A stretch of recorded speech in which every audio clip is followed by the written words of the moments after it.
अगर आप वीडियो को स्क्रॉल ऑन करते हुए इस वीडियो के ऊपर गलती से आ गए हैं तो बेशक खुद ये वीडियो स्किप कर दें, लेकिन उन बच्चों के साथ शेयर कर दें, उन स्टूडेंट्स के साथ शेयर कर दें जिनकी पेपर प्रेजेंटेशन आप बेहतर करवाना चाहते हैं, पेपर प्रेजेंटेशन को इम्प्रूव करवाना चाहते हैं। मेरे पास बहुत सारे सैम्पल्स मौजूद हैं। इन सारे बंडल में से मैंने वो पेपर निकाले हैं जिनसे आप सीख सकते हैं, आपके बच्चे सीख सकते हैं।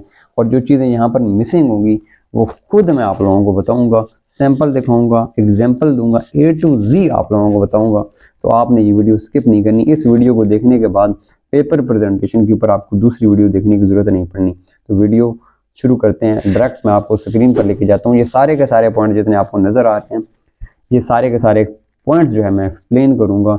इंशाल्लाह आपके 100 over 100 मार्क्स आएंगे इस तरह की पेपर प्रेजेंटेशन के बाद।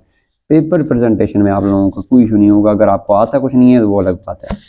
तो शुरू करते हैं, डायरेक्ट स्क्रीन पर जाते हैं। सबसे पहला पॉइंट था आउटलुक का। आउटलुक में ये आपका पेपर है और ये पेपर आपका आउटलुक है। यहाँ से आपका नाम, रोल नंबर और यहाँ पर पार्ट कौन सा है, मॉर्निंग है, इवनिंग है, हर चीज़ शो होती है। तो पहले तो ये चीज़ आपने कुछ भी स्किप नहीं करना, प्रॉपर मार्कर के साथ आपने इसको शुरू करना है। पार्ट 1 है, 2 है, मॉर्निंग है, इवनिंग है, हर चीज़ लिखनी है, एक चीज़ भी स्किप नहीं करना। यहाँ पर बच्चे ने स्किप किया हुआ है। इसके अलावा जो है यहाँ पर अपना नाम लिखना है तो इस तरह नहीं, प्रॉपर मार्कर का यूज़ करें, खूबसूरत सा नाम लिखें। जिसको अपना नाम खूबसूरत से लिखना नहीं है वो पेपर क्या खाक लिखेगा। तो इस वजह से इस चीज़ को आपने इम्प्रूव करना है। यहाँ पर बबलिंग फिल, यहाँ पर जब रोल नंबर लिखेंगे तो बहुत बेहतरीन तरीके से आपने रोल नंबर लिखना है, हर चीज़, ठीक है। उसके बाद इधर आ जाएँ तो ये हमारे पास बबल फिलिंग आ जाती है। तो बबल फिलिंग काफ़ी दफ़ा आपने वीडियोज़ के अंदर देखा होगा कि कहते हैं बबल फिलिंग बाहर नहीं जाना चाहिए, तो नहीं जाना चाहिए। प्रैक्टिस करें, इसको सीखें। ये आपका आउटलुक आ जाता है। तो ये सबसे पहले आपका इम्प्रूव। पॉइंट नंबर 2 आ जाता है मार्जिन किस तरह से लगाएं। तो मार्जिन लगाने के लिए आप इस तरीके को यूज़ कर सकते हैं। यहाँ पर देखें, अगर आप गौर करें तो मार्कर को काट कर एक निब को 2 हिस्से बनाए जाते हैं और ये लगाया जाता है। एक मोटी लाइन होती है इसके अंदर और दूसरी पतली लाइन होती है। तो ये आपने लगानी है दोनों साइडों के ऊपर। तो आप इसका डिस्टेंस देख लें, यानी ये नहीं कि यहाँ से आप लगाएं मार्जिन और यहाँ पर लगा दें तो फिर बीच में थोड़ी सी जगह बचेगी। जो एग्जामिनर होता है वो पागल नहीं होता। तो आपने ना इसका डिस्टेंस भी देख लेना है, प्रॉपर डिस्टेंस होना चाहिए, अब दोनों का इक्वल हो और इतना ही डिस्टेंस ठीक है जी। पॉइंट नंबर 2 में राइटिंग की बात करूँ तो राइटिंग में 2 किस्म की राइटिंग आ जाती है। एक आ जाती है हमारे पास स्ट्रेट, एक हमारे पास आ जाती है इटैलिक, यानी थोड़ी सी तिरछी लिखाई। तो आपने दोनों में एक को यूज़ करना है, या तो इस तरह से सारा का सारा पेपर लिखें, सॉरी, या फिर इस तरह से सारा का सारा पेपर लिखें। दोनों को मिक्स नहीं करना, यानी आधी ये हो आधी ये हो, तो वहाँ पर राइटिंग बिगड़ जाती है। तो राइटिंग आपने एक रखनी है, ये डिपेंड करती है, पर्सन टू पर्सन वेरी करती है। तो प्रैक्टिस से आप अपनी राइटिंग को इम्प्रूव करें और पेन का यूज़ करें। तो स्टार्ट सब्जेक्टिव, तो उसके लिए आपने क्या करना है, जैसे मेरे पास मैंने ये ओपन किया हुआ है तो यहाँ पर आप देखें तो यहाँ पर लिखा हुआ है बायोलॉजी, इसको बेशक इसको ना लिखें। आपने लिखना है सब्जेक्टिव टाइप, फिर आपने लिखना है शॉर्ट क्वेश्चन, क्योंकि शॉर्ट क्वेश्चन अटेम्प्ट करने वाले हैं। फिर क्वेश्चन नंबर 2, ये क्वेश्चन नंबर 2 है, उसके आगे उसके क्वेश्चन नंबर 2 का पार्ट नंबर 1, पार्ट नंबर यहाँ पर 6 आ गया है। तो यानी आपने इस तरह से अपनी हेडिंग को बनाना है, सब्जेक्टिव टाइप, शॉर्ट क्वेश्चन और क्वेश्चन नंबर 2 लिख लें या पार्ट नंबर 2 लिख लें, तो ये डिपेंड करता है, लेकिन ये आपने पहले बनाना है। अब बारी आती है कि how to attempt short question. तो जैसे ये क्वेश्चन नंबर 2 का पार्ट नंबर 1 है, तो यहाँ पर बायोम, अब ये शॉर्ट क्वेश्चन की हेडिंग दी हुई है सेंटर के अंदर। हेडिंग के बाद इसकी आप डेफिनेशन की हेडिंग दे दें और फिर इन्वर्टेड कामाज के अंदर जो है आपने इसकी डेफिनेशन लिखनी है। अगर इसके साथ एग्जाम्पल है तो एग्जाम्पल को अलग से हेडिंग दें और उसकी फिर एग्जाम्पल आप लिखने के बाद, अच्छा, जैसे ही शॉर्ट क्वेश्चन एंड हो तो वहाँ पर एंडिंग लाइन लाजमी आपने लिखानी है, ठीक है।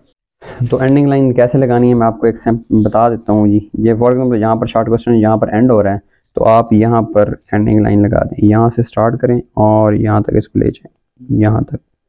ये आपकी एंडिंग लाइन, ये आपने मार्कर से लगानी है, तो मार्कर से लगाएंगे और एंड पर ये बना दें छोटा सा ऐसे। तो ये आपकी एक जैसे एक शॉर्ट क्वेश्चन एंड होगा तो आपने इसके बाद ये एंडिंग के बाद आ जाते हैं इंपॉर्टेंट बोल्ड लेटर। उसके लिए आप ये याद रखेंगे, ये बेसिकली यहाँ पर तो शॉर्ट डेफिनेशन होती हैं तो यूज़ नहीं होता। जैसे उर्दू का पेपर होता है या इस्लामियात का पेपर होता है, पाक स्टडी का पेपर होता है, तो वहाँ पर जो भी इंपॉर्टेंट पॉइंट्स होते हैं तो उधर आपने बोल्ड कर देना है मार्कर के साथ। यानी फॉर एग्जाम्पल जैसे if series of hypothesis is supported, जैसे हाइपोथेसिस एक इंपॉर्टेंट वर्ड है तो यहाँ पर इसको बोल्ड कर दें, इसको भी मार्कर से लिख दें। तो ये होता है कि इंपॉर्टेंट लेटर्स को बोल्ड कर देना, ये जो चेकर होता है उसको दिखाता है कि ये वाला इंपॉर्टेंट पॉइंट लिखा हुआ है, तो वो उसको देख के आपको मार्क्स दे देता है। तो आपने इसको भी अप्लाई करना है। पेपर में एक्स्ट्रा शॉर्ट क्वेश्चन लिखते हैं तो उसको आपने मेंशन करना है कि यहाँ पर जो टोटल जैसे पहले पोर्शन 12 में से 8 करने हैं, तो अगर आपने 8 कर ली हैं और 9वां करना है तो फिर आपने 9वें को मेंशन करना है के साथ ये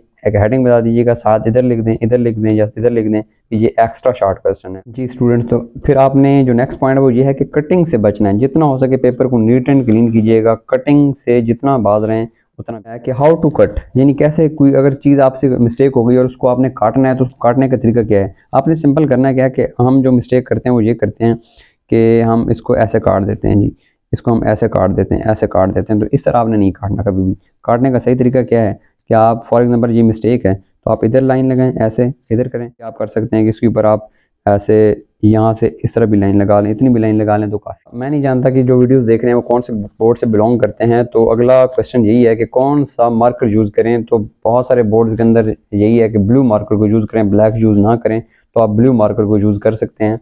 तो फिर बात आती है कि कौन सा शॉर्ट क्वेश्चन पहले अटैम्प्ट करें। तो जो आपको बेहतर आता है, सबसे अच्छा आता है, उसको सबसे पहले लिखें। अच्छा इमेज बैठ जाता है एग्जामिनर के माइंड में कि ये बच्चा का आगे वाला पेपर भी बेहतर होगा, तो जो आपको बेहतर आता है उसको पहले लिखें। अच्छा ये कुछ पॉइंट्स थे। इसके अलावा आपने क्या करना है कि जैसे ही पूरा का पूरा पेपर कर लेना है उसको रीड करना है, दोबारा से पढ़ना है पेपर को।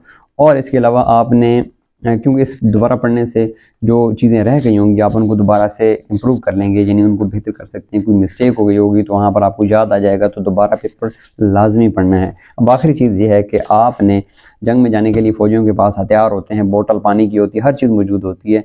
तो आपने ज़रूरत का सामान अपने साथ रखना है, यानी आपने पेंसिल, पेन, मार्कर, जो भी चीज़ें रिक्वायर्ड हों, स्केल, हर चीज़ आपने ज्योमेट्री बॉक्स के अंदर रखनी है। ज्योमेट्री बॉक्स आपने ट्रांसपेरेंट लेना है, हर चीज़ आपको नज़र आ रही हो, तो सारी चीज़ें कंप्लीट करके जानी है, वहाँ पर मांगने की ज़रूरत ना पड़े।